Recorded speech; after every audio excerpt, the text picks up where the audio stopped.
여러분 오늘 이 말씀을 묵상하는데 문득 그 예전에 제가 어느 책에서 이제 보았던 질문 하나가 떠오르는 겁니다. 이제 굉장히 지문이 길었던 그런 질문이었는데요. 제가 전체를 뭐 다 기억하는 것은 아니지만 한번 여러분들께 나누어 보고자 합니다.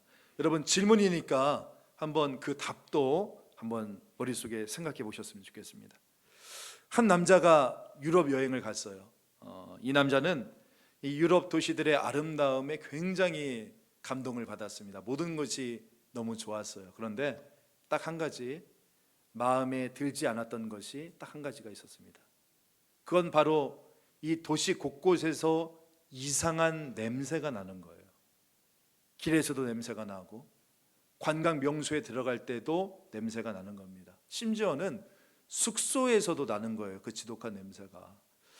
이 남자는 하루 종일 그 냄새 때문에 너무 힘들었습니다. 풍경도 너무나 아름답고 사람들도 너무나 친절했는데 이 냄새가 너무나 이제 갈수록 심해지다 보니까 이제는 더 이상 참을 수가 없는 그 수준까지 이르게 되어진 거예요. 결국 이 남자는 여행을 빨리 마치고 집으로 돌아가기로 결정을 했습니다. 호텔을 취소하고 돌아가는 항공편을 예약을 했어요. 그리고 비행기에 이제 탁 타는 순간에 이 남자는 이제 더 이상 이 지긋지긋한 냄새가 나지 않겠지라는 생각에 너무나 행복을 했습니다. 이윽고 집에 돌아왔어요. 야, 해방이다. 자, 그런데 집에 들어오는 그 순간 그 냄새가 또 나기 시작하는 겁니다. 자, 질문. 도대체 무엇이 문제일까요? 자, 이게 이제 그 질문의 내용이었어요. 여러분 정답이 뭐일 것 같습니까? 뭐일 것 같아요? 저는 뭐라고 썼는지 아세요? 이게 썼거든요. 집도 여행지처럼 더러워서 이제 그렇게 썼는데 맞았을까요? 틀렸어요. 정답이 뭐냐면 이거였어요. 그 남자의 코에 문제가 생겨서. 그러니까 여러분 그 부비동염이라는 질병도 있지 않습니까? 흔히 우리가 뭐 이게 축농증이라고 이야기를 하는데, 그러니까 그 코 안에 염증이 생겨서 그 숨을 들이쉴 때마다 그 염증에서 나는 냄새를 맡게 되어지는 병이거든요. 그러니까 이 남자가 부비동염을 앓고 있었던 거예요. 그러다 보니까 어디를 가든 어떨까요? 늘 같은 악취를 맡을 수밖에요. 그러니까 그렇게 되는 겁니다. 자, 보세요. 여러분 이 남자는 여행지가 문제라고 생각했어요. 여러분 이 남자는 여행지에 있는 사람들이 청결하지 못하다고 생각했습니다. 자신들이 갔던 지역이나 그 지역 사람들이 더럽다라고 판단을 한 거죠. 그러니까 진짜 원인을 찾아내지 못한 채 어떻게 한 겁니까? 그래요. 계속 다른 사람을 원망하고 판단하며 돌아다녔던 거예요. 진짜 원인은 자기 자신, 자기의 코에 있는데 말이죠. 여러분 우리도 이럴 때가 사실 우리 가운데 얼마나 많이 있어요. 잘못된 진단, 그리고 이로 말미암은 잘못된 처방. 보면 우리 솔직하게 내게 문제가 있다라고 생각하신 분 계십니까? 보면 내가 내 자신에게 문제가 있다라고 생각하시는 분들은 별로 없어요. 다 남 탓이고, 다 부모 탓이고, 가족 탓이고, 남편 탓이고, 이 사회 탓이다. 여당은 야당 탓이고, 야당은 여당 탓이며, 목회자는 성도 탓이고, 성도는 교회 탓이다. 이것이 솔직한 우리의 모습은 아닐까, 이런 생각이 오늘 본문 말씀을 보는데 머릿속에 드는 겁니다. 자, 그런데 이런 시대적인 분위기 가운데 정말 우리 가운데 필요한 게 무엇일까를 생각해 보니까 제 머릿속에 떠오르는 단어 하나가 있었어요. 그게 바로 뭐냐면 코람데오라는 단어입니다. 아마 여러분 다 아실 거예요. 코람데오, 코람 영어로 before, 그러니까 뭐뭐 앞에서, 데오, God, 하나님 앞에서, 바로 이게 코람데오라는 겁니다. 그러니까 이런 거죠. 다른 사람 말고 내 자신이 오늘 내가 하나님 앞에 서 있기 때문에 나는 오직 하나님 그 한 분만을 의식하면서 하나님이 원하시는 대로 하나님의 뜻대로 살겠노라라는 이 믿음의 결단과 삶의 고백, 이게 뭐라고요? 이게 코람데오라는 겁니다. 자, 그런데 여러분, 이 코람데오의 정신을 가장 잘 구현하며 살았던 사람이 누군지 아세요? 바로 종교개혁을 일으켰던 마르틴 루터였어요.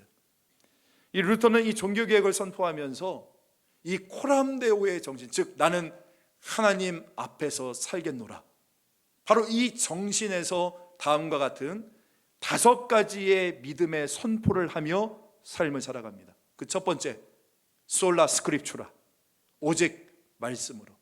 두 번째, 솔라 크리스토스, 오직 예수 그리스도.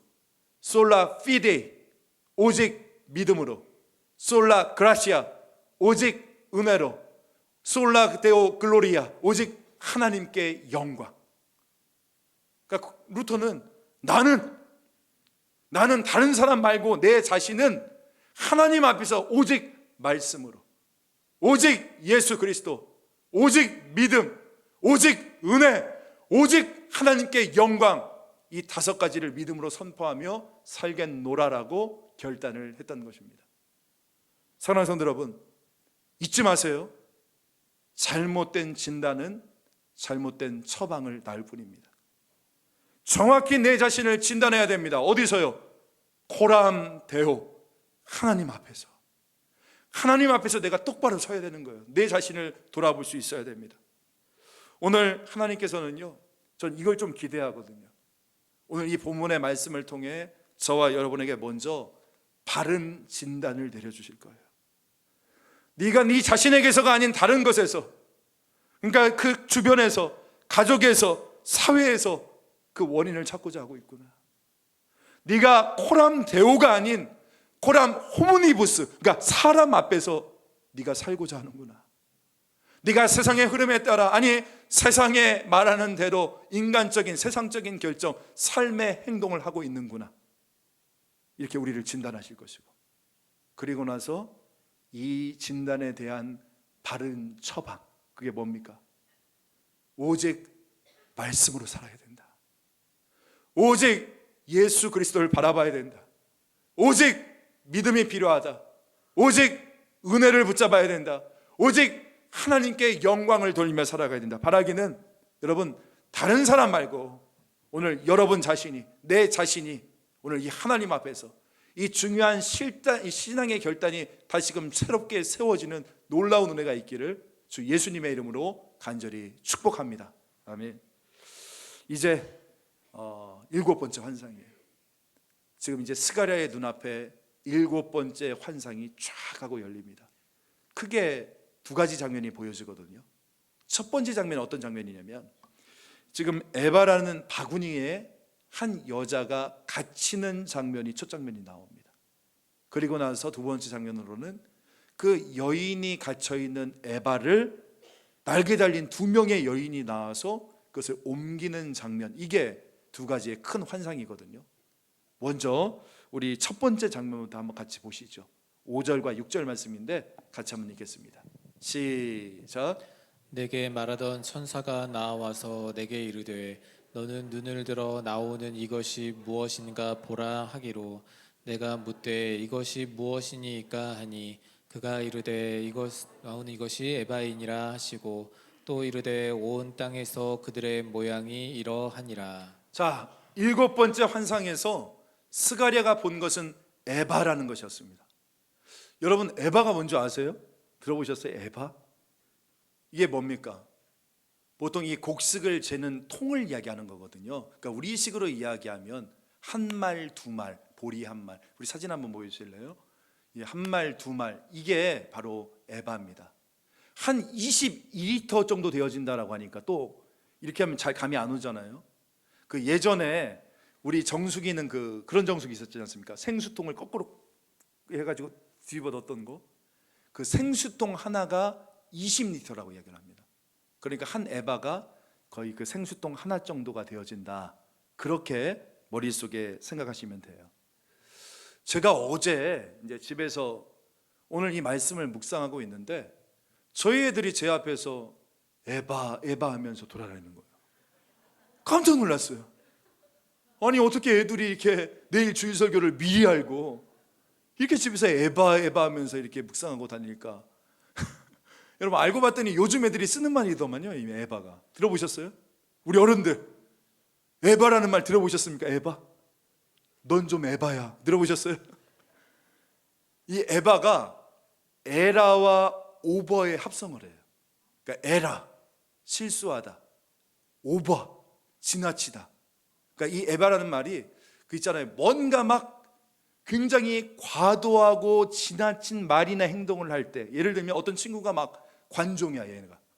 막 사람 앞에서 막 굉장히 막 오버하는 막 행동과 말을 할 때, 야, 너 좀 에바야. 이런 식으로 이야기를 한다는 거예요. 우리 한번 옆에 분 보시고, 너 좀 에바야. 너 좀 에바야. 자, 그런데 오늘 성경의 말씀이 뭐라고 이야기합니까? 이것이 에바니라. 이렇게 나온다는 거예요.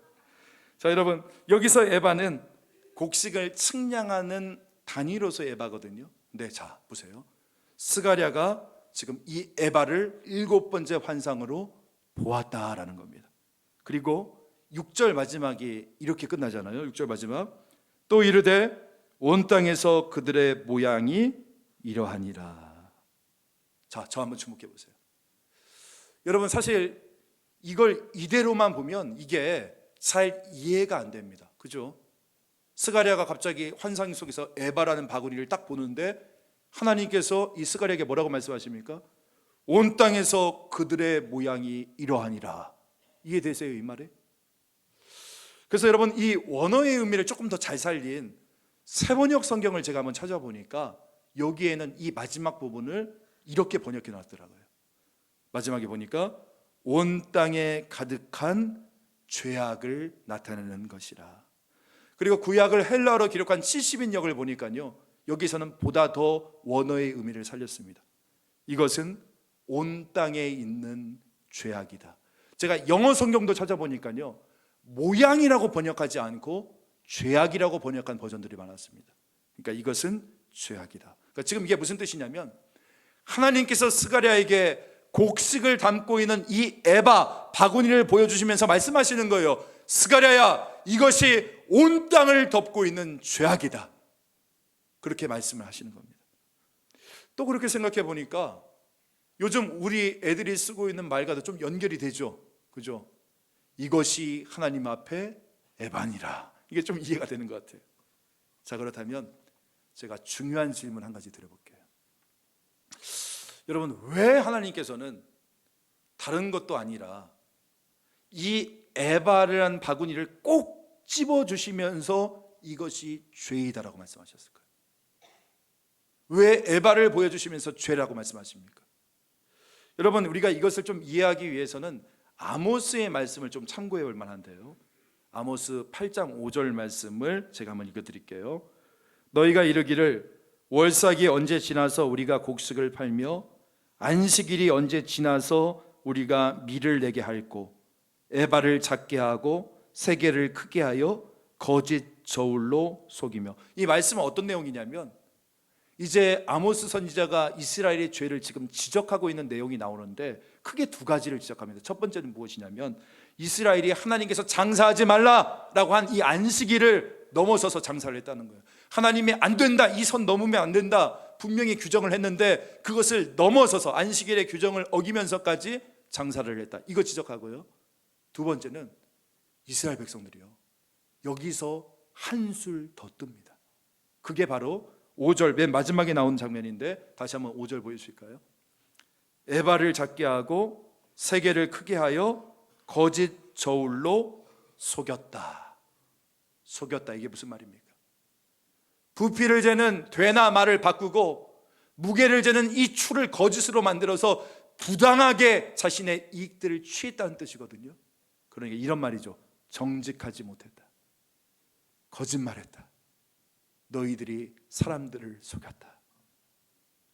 여러분, 지금 이 하나님의 지적은 당시 이스라엘 백성들의 부패와 타락이 어느 정도였는지를 단적으로 보여주고 있는 장면입니다.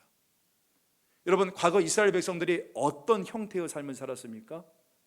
반농 반목의 삶을 살았잖아요. 그러니까 농사를 짓기도 했지만 이스라엘 백성들 거의 대부분은요, 양 치는 사람들이었어요. 그러니까 그것이 본업이었던 사람들입니다. 쉽게 말하면 농촌 사람들인 거예요. 근데 이 농촌 사람들인 유다 사람들이 어떻게 됐습니까? 상업과 상술이 발달한 바벨론의 포로로 끌려갔단 말이에요. 세계의 첨단 모든 자본과 물질이 모인다는 바로 그곳에 포로로 끌려간 거예요. 그러다 보니까 그 바벨론에서 살아남기 위해서 여러분 자연스럽게 어떻게 되었겠습니까? 자신들도 모르게 이 바벨론이 주는 만모니즘과 물질주의에 물들게 되어버린 겁니다. 그래서일까요? 고향으로 돌아온 이후에도 이 바벨론의 잔재를 다 털어내지 못합니다. 여러분 보세요. 저울을 바꾼다고요? 저울을 바꾼다. 이게 무슨 뜻입니까? 단순히 뭐 정육점에서 고기 정량 바꾼다 이런 의미가 아니에요, 여러분. 저울을 바꾼다. 이것은 지금 이스라엘이 완전히 타락했다는 것을 우리에게 보여주고 있는 것입니다. 왜냐? 조금씩 도둑질한 정도가 아니에요.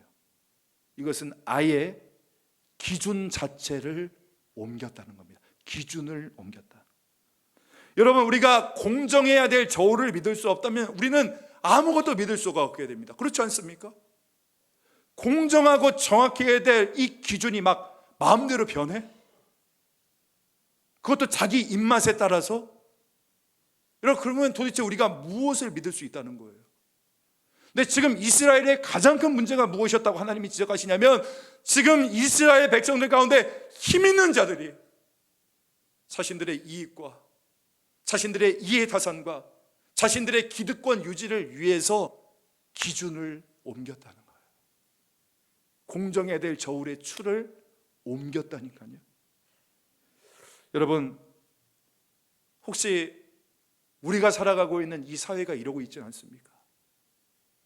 오늘 여러분이 이러고 계시진 않으세요? 보면 그 사람들이 말하는 기준이라는 거 있잖아요. 기준이라는 거. 예를 들면 공의의 기준. 여러분, 우리가 시큰 공의 이야기하지만 여러분 솔직하게 말해서 이 공의가 얼마나 고무줄 같은 잣대입니까? 네? 다 자기가 말하는 공의, 자기가 말하는 기준. 여러분, 모든 사람들이 말하고 가지고 있는 공의의 잣대를 보면 다 달라요. 다 제각각입니다. 무엇에 따라? 내 욕심에 따라, 내 이익에 따라, 내 이해관계에 따라 공정해야 될 이 저울의 추를 철저히 자기 중심적으로 옮기고 주장하고 속이고 합리화시키는, 그래서 사람들로 하여금 심은 대로 거둔다라는 이 일반 원리를 믿지 못하게 만들고, 결국 이런 불신들이 모든 것을 주관하시는 하나님의 공의로우심조차도 우리가 못 믿게 만드는 그런 결과로 이어지고 있는 거 아니겠습니까, 여러분? 여러분, 오늘 이 환상은 그냥 보여주시는 거 아니에요. 이 계시는 바벨론을 떠나서 다시금 하나님의 말씀에 따라 하나님과의 관계 회복을 위해서 성전을 짓고 있는 이스라엘 백성을 향한 하나님의 준엄한 말씀인 겁니다. 지금 하나님은 이스라엘 백성을 이렇게 진단하십니다.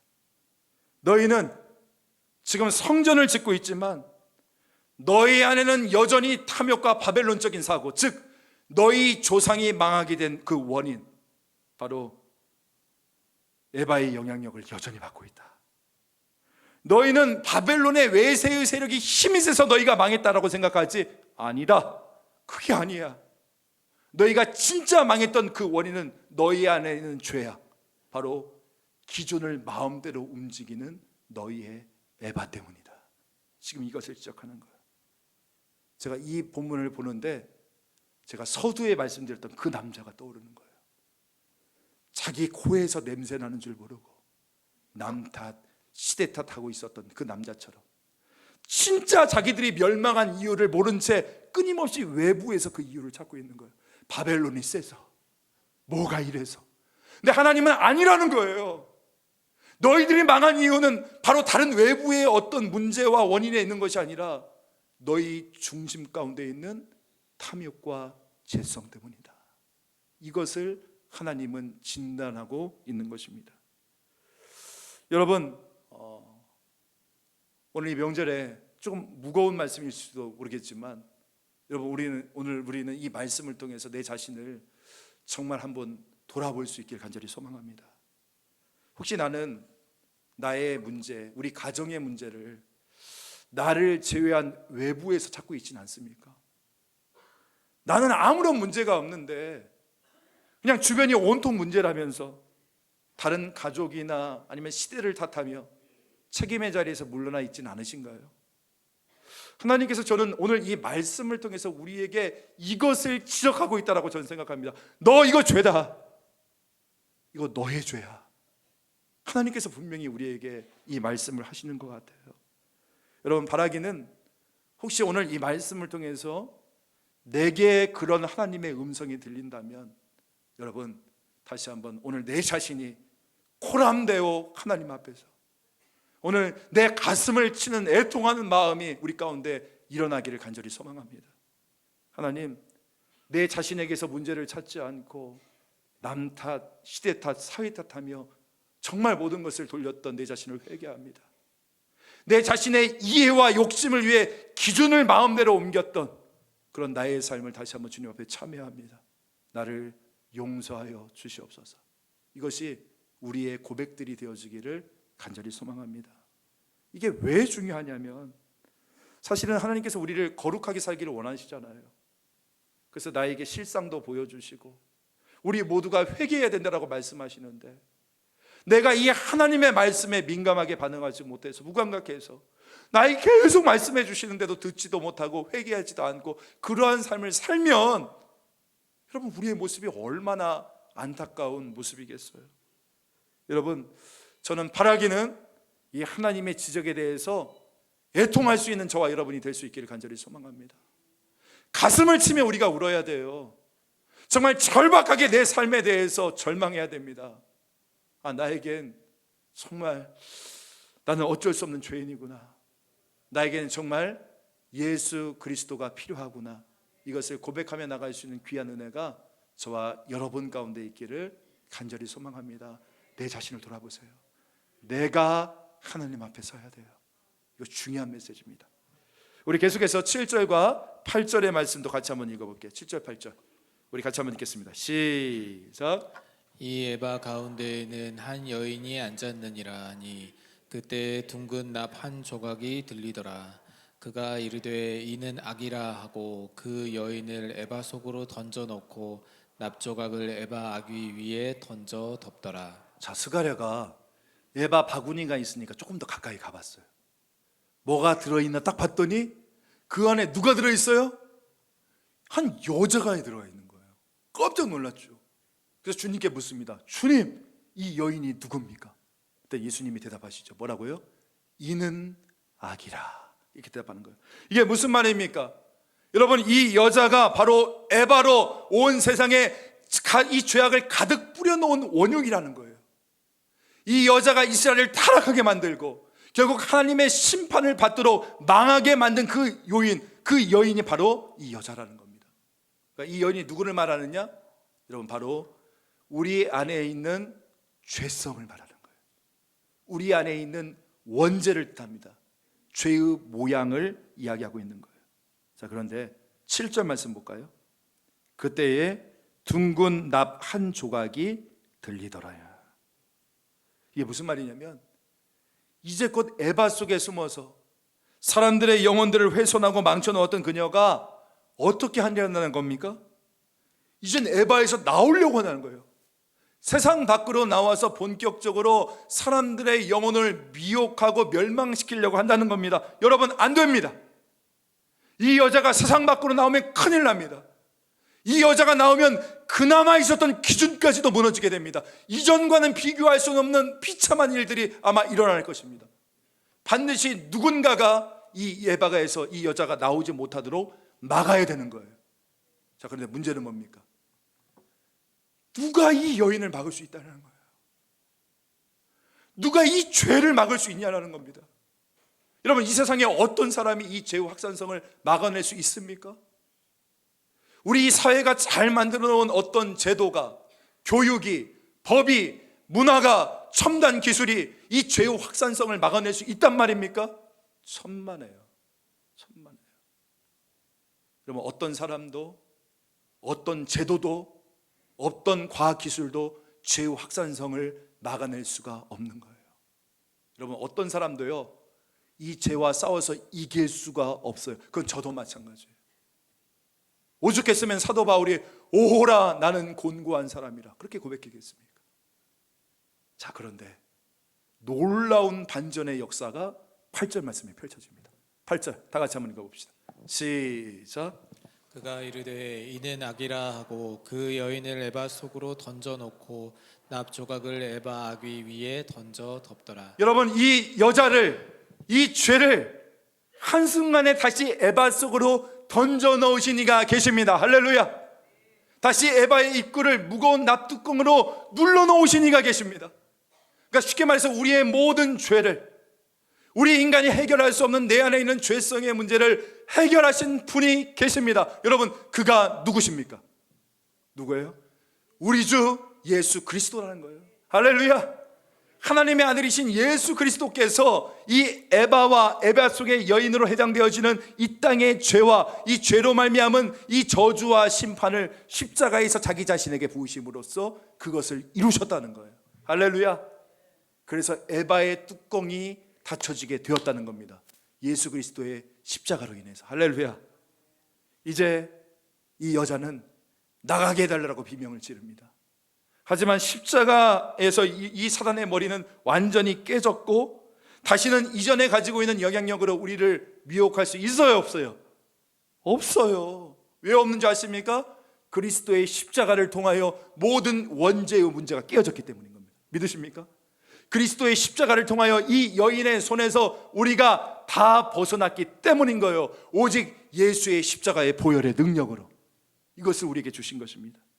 이제 우리는 더 이상 죄를 짓지 않을 수 있는 자로 새롭게 태어난 거예요. 우리 고린도서 5장 17절 말씀을 저와 같이 한번 읽겠습니다. 시작. 그런즉 누구든지 그리스도 안에 있으면 새로운 피조물이라 이전 것은 지나갔으니 보라 새 것이 되었다. 믿으시면 아멘 하십시오. 아멘. 우리는 새로운 존재가 되었다라고 주님께서 말씀해 주시는 거예요. 자, 그런데 환상이 이렇게 끝나지 않죠. 우리 9절부터 11절 말씀도 같이 한번 두 번째 같이 한번 보겠습니다. 시작. 내가 또 눈을 들어 본즉 두 여인이 나오는데 하계 날개 같은 날개가 있고 그 날개에 바람이 있더라. 그들이 그 에바를 천지 사이에 들었기로 내가 내게 말하는 천사에게 묻되 그들이 에바를 어디로 옮겨 가나이까 하니 그가 내게 이르되 그들이 시날 땅으로 가서 그것을 위하여 집을 지으려 함이니라. 준공되면 그것이 제 초소에 머물게 되리라 하더라. 자, 이제 환상 가운데 갑자기 다른 두 명의 날개 달린 여인이 나타나는데 이 여인이 갇혀있는 에바 바구니를 들고 하늘로 올라갑니다. 그러니까 스가랴가 보고 놀래요. 아니, 주님 어디로 가는 겁니까? 근데 주님이 말씀하시죠. 어디 땅으로 간다고요? 염창동? 어디 갑니까? 신할 땅, 신월동 아니에요? 신할 땅으로 간다. 신할 땅으로 간다라고 합니다. 여러분, 신할 땅은 바벨론 땅이거든요. 그 바벨탑을 지었던 곳 있잖아요. 그 탑을 쌓았던 거. 그 신할 땅이에요. 그러니까 이 신할 땅이라면 어떤 곳이냐면 머릿속에 딱 떠오르는 게 뭡니까? 적국 바벨론, 죄로 상징되는 도시, 죄로 상징되는 땅. 그러니까 지금 이게 무슨 말입니까? 하나님께서 죄를 죄의 도시로 옮겨버리겠다는 겁니다. 이 모든 죄를 다 깨끗하게 치워버리겠다라고 말씀하시는 거예요. 그러면서 오늘 이 환상이 끝이 납니다. 그렇죠? 자, 그러면 중요한 건 뭡니까? 이 환상이 오늘 이 시대를 살고 있는 저와 여러분에게 어떤 의미냐는 거예요. 이 신약 시대를 살고 있는 저와 여러분에게 이 환상이 주는 메시지가 뭐냐는 겁니다. 여러분, 오늘 하나님께서 이 환상을 통해서 저와 여러분에게 주시는 메시지가 무엇이냐면 우리 가운데서 이 거짓 추를 사용해서 저울을 사용해서 부당한 이익을 취하는 자들, 그러니까 기준을 옮기는 자들, 공정의 잣대를 옮겨 자기의 이익을 취하는 자들, 이 모든 자들을 어떻게 하신다는 거예요? 내가 친히 들어 올려 저쪽 땅으로 치워버릴 것이다. 내가 반드시 심판할 것이다. 공의의 하나님으로 내가 반드시 돌아올 것이다. 너희들이 무너뜨렸던 모든 공의를 내가 다시금 회복할 것이다. 하나님께서 그것을 말씀하시는 거예요. 하지만 동시에 여러분 생각해 볼까요? 바로 이런 죄 때문에, 사회의 부조리 때문에, 불의 때문에 피해를 입었던 사람들의 입장에서는 이 하나님의 말씀이 어떤 음성으로 들리겠어요? 위로의 말씀으로 들리지 않겠습니까? 내가 너희들을 괴롭히고 너희를 힘들게 하는 그 모든 불의한 것들을 내가 치워버릴 테니까 포기하지 말고, 너희들 내 심판이 있다는 것을, 공의의 역사가 있다는 것을 믿고 포기하지 말고 성도의 삶을, 성전을 다시 세우는 그 삶을 살아나가라. 이런 위로와 격려와 약속과 소망의 메시지를 저와 여러분 가운데 주는 거 아니겠어요? 누구를 통해서요? 오늘 본문에 보니까 학의 날개가 달린 두 여인이래요. 여러분, 여기서 조금 궁금하지 않습니까? 저는 조금 궁금했어요.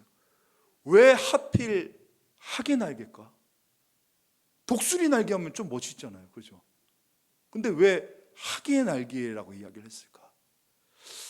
여기서 여러분, 이 학을 의미하는 히브리 단어가 하시다라는 단어인데요, 이 단어의 어원이 이스라엘 사람들이 가장 좋아하는 단어인 헤세드에서 나왔습니다. 여러분, 헤세드가 무슨 뜻이죠? 헤세드, 신실하신 하나님의 사랑, 절대 우리를 포기하지 아니하시는 하나님의 사랑. 그러니까 이 학이란 말이 헤세드라는 말에서 나왔다는 거예요. 근데 이 학과 같은 날개가 무엇에 의해서 공중부양한대요? 떠오른대요? 9절 말씀에 보니까 무엇에 의해서 떠오른다고 나옵니까? 바람이래요. 바람, 그죠? 바람에 의해서라고 나옵니다. 이 바람이 히브리어 단어 루아흐라는 단어로 쓰였습니다. 혹시 기억나세요? 루아흐, 따라해 볼까요? 루아흐. 침이 튀네요. 루아흐. 이 바람이 어떤 바람이냐면, 여러분, 사도행전 2장에 나오는 오순절 마가의 다락방에 임했던 그 바람을 쓸 때 쓰는 거예요. 성령의 바람, 성령의 새바람을 이야기하고 있는 겁니다. 그러니까 이런 거죠. 오늘 이 말씀의 마지막 결론은 무엇이냐면, 하나님께서 우리가 예수를 믿고도 죄에 넘어지고 쓰러질 때가 있지 않습니까? 우리가 예수를 믿지만 죄에 넘어지고 쓰러진다 할지라도, 우리가 그런 연약한 인생이라 할지라도, 내가 내 연약함을 인정하면서 고개를 들어 저 장대에 달려있는 청동뱀, 저 십자가에 달리신 예수 그리스도를 바라보는 모든 자들에게는 내가 헤세드, 포기하지 않는 사랑으로, 루아흐, 성령의 새바람으로 너희의 모든 죄를 다 사하고 옮겨버리겠다. 이것을 우리에게 말씀하고 계시는 거예요. 사랑하는 성도 여러분, 기억하세요. 하나님은요, 결코 죄와 함께하지 않으십니다. 우리의 삶에서 우리의 죄를 멀리 옮기시겠다고 말씀하세요. 어디에서 어디까지? 동에서 서가 먼 곳까지. 어떤 사람에게요? 어떤 사람에게? 아무나 다? 아니에요. 하나님 앞에 나와, 다시 한번 말씀드립니다.